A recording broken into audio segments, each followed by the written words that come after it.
रामराज बैठे त्रैलोका और हर्षित भय गए सब शोका। मेरे भगवान का राज्याभिषेक हुआ। संक्षिप्त में सुखदेव जी ने परीक्षित को पूरी राम कथा सुना दी। और आप लोग तो भाई कथा प्रेमी हैं, सब जानते हैं। अथाता सूर्यताम राजन वंशः सोमस्य पावनः। सुखदेव जी कहते हैं, राजन अब मैं आपको सोम वंश की कथा सुनाता हूं, जिस वंश में मेरे भगवान का प्राकट्य हुआ।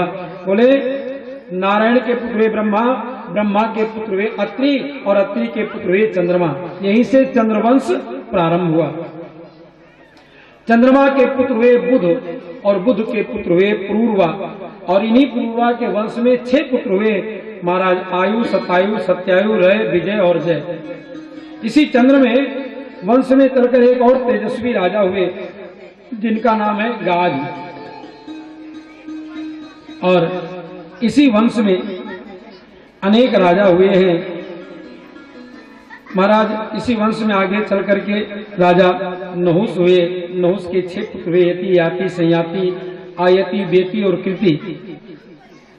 याति नाम के जो दूसरे नंबर के पुत्र हैं, उन्हीं याति का विवाह देवयानी से हुआ, जो शुक्राचार्य की पुत्री है। कहा महाराज शुक्राचार्य की पुत्री का विवाह देवयानी के साथ कैसे हुआ? कहा इसी वंश में आगे चल करके यदु महाराज का जन्म हुआ, जहां से यदु वंश प्रारंभ हुआ। कहा महाराज कि मेरे बात समझ में नहीं आई। कहा देखो देवयानी तो ब्राह्मण पुत्री है और राजकुमारी शर्मिष्ठा राजा की बेटी है, तो ये शर्मिष्ठा दासी कैसे बनी? कहा देखो एक बार राजकुमारी शर्मिष्ठा और देवयानी दोनों सहेली हैं और गई थी उपवन में घूमने, तो वहां एक कुआं देखा, तो उस जलाशय में स्नान की और स्नान करने के बाद भूल से देवयानी ने राजकुमारी शर्मिष्ठा के कपड़े पहन लिए और परिणाम ये हुआ कि राजकुमारी बड़ी नाराज हुई और नाराज होकर के शुक्राचार्य की बेटी देवयानी को कुएं में ढकेल कर चली गई। अब ये कुएं में पड़ी थी, चिल्ला रही थी कोई मुझे बचावे, कोई मुझे बचावे। उधर से राजा याति जा रहे थे। याति ने देखा कि कोई आवाज आ रही है, वो उतर के घोड़े से आए और हाथ पकड़ करके देवयानी को जब बाहर निकाला, देवयानी चरणों में गिर पड़ी। बोली महाराज अब मेरा हाथ आपने पकड़ा तो मेरा जीवन अब आप ही के हवाले है, मैं जीवन भर आपकी ही सेवा करूंगी। और आकर के देवयानी ने जब सारी घटना बताई तो शुक्राचार्य बड़े नाराज हुए, राजा को बुलाए। बोले राजन तेरी बेटी ने मेरे बेटी को कुएं में गिराया था, मैं तुम्हें दंड दूंगा। राजा घबरा गया, महात्मा कहीं श्राप ना दे दे। हाथ जोड़कर कहने लगा महाराज श्राप मत देना, कृपा करो। बोले तो एक काम करो, तेरी बेटी मेरी बेटी की दासी बनकर जाएगी। तो देवयानी की दासी बन करके राजकुमारी शर्मिष्ठा गई। और इस तरह से राजा को तो पता था कि ये राजकुमारी है, तो राजा ने राजकुमारी के साथ भी चुपके से विवाह कर लिया। तो देवयानी के 2 पुत्र हुए, यदु और तुर्वसु, जहां से यदुवंश प्रारंभ हुआ। और दासी के 3 पुत्र हुए, द्रुहि, अनु और पुरु। और इस तरह से राजा याति का ये कृत्य अच्छा नहीं लगा। शुक्राचार्य जी ने श्राप दे दिया, जाओ तुम्हारी जवानी नष्ट हो जाए। तब यदु ने बड़ी प्रार्थना की। शुक्राचार्य जी ने कहा कोई अपना बेटा आपको अपनी जवानी दे दे तो संभव है। इन्होंने बच्चों से कहा जवानी देने के लिए, लेकिन सबने मना कर दिया। छोटे पुत्र पुरु ने जवानी दे दी पिता को। बहुत दिनों तक काम वो करने के बाद राजा हाथ जोड़कर कहने लगे महाराज अब मैं समझ गया कि जैसे आगी में जितना घी डालो उतनी आगी भड़कती है, उसी तरह से बिन संतोष न काम न साही और काम अछत सुख सपनो नहीं। बच्चे की जवानी वापस कर दी और राजा भजन करने चले गए। यही तन कर फल विषय ना भाई, इस शरीर का फल भोग विषय नहीं, इस शरीर का फल तो भगवान का भजन है। बड़े भाग्य से ये मनुज तन मिला, इसलिए इस शरीर का फल विषय भोग नहीं, इस शरीर का फल है भगवान का भजन करना। और इसी वंश में आगे चल करके दुष्यंत हुए और दुष्यंत की पत्नी का नाम है शकुंतला, इनके बेटे का नाम है भरत। इसी वंश में आगे चलकर राजा रंतदेव हुए। राजा रंतदेव के राज्य में बड़ा सूखा पड़ गया, तो इन्होंने भगवान से प्रार्थना की, जितना भंडार था सब खोल दिया, पूरे प्रजा को खिलाते रहे। अंतिम में एक थाली भोजन बचा था, जो भोजन करने बैठे राजा, उतने में इंद्र आकर परीक्षा लेने के लिए भेष बदल कर, महाराज बहुत दिनों से भूखा हूं, कुछ खिला दो। राजा ने आगे की भी थाली दे दी। सो इंद्र ने बारिश की है, पूरी प्रजा खुशहाल हो गई। राजा रंतदेव ने कहा, प्रभु मुझे यही वरदान दो कि संसार में कोई भूखा ना है, और मुझे ज्यादा धन नहीं चाहिए, मुझे तो इतना चाहिए कि साईं इतना दीजिए, जामे कुटुंब समाए और मैं भी भूखा ना रहूं और साधु ना भूखा जाए। इस तरह से वरदान मांगा है। बोले इसी वंश में आगे चल करके, रंतदेव के वंश में आगे चल कुरुवंश हुआ, जो कौरव और पांडवों का वंश कहलाया। इसी में एक शाखा हुई पांचाल वंश की, जिसे मगध वंश भी कहते हैं। राजा याति के जो सबसे बड़े पुत्र हैं यदु महाराज के वंश में आगे चलकर कई पीढ़ियों के बाद एक राजा हुए, जिनका नाम है देवमीढ़। और देवमीढ़ राजा की दो पत्नियां हुई।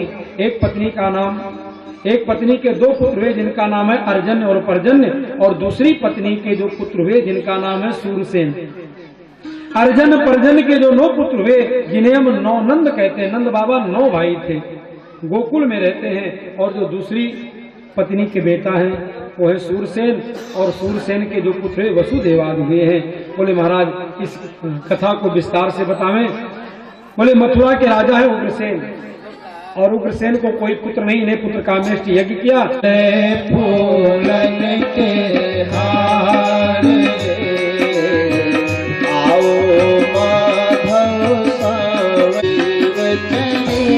महादेव चले, ले फूलन के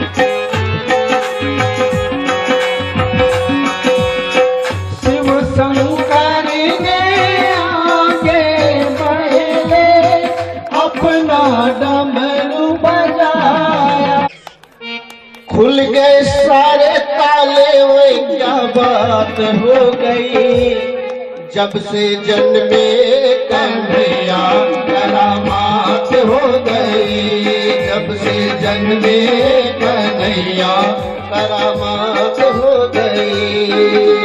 खुल गए सारे ताले, वो क्या बात हो गई, खुल गए सारे ताले, वे क्या बात हो गई। से जन्मे कन्हैया रात हो गई, जब से जन्मे कन्हैया करामात हो गई।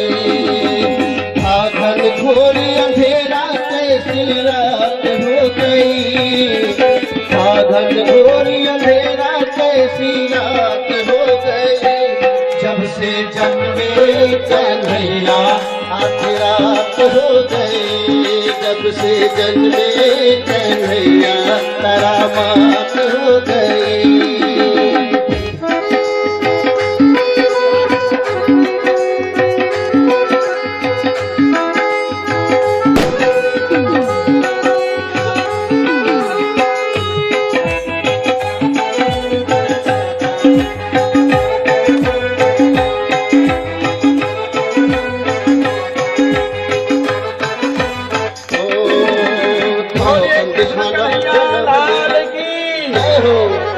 देव जी गोकुल में आए हैं, और जहाँ पे नंद बाबा का महल है, नंद रानी जी यशोदा मैया लेटी हैं, उनके बगल बालक को लेटाकर और एक बालिका थी उसको लेकर के चले गए।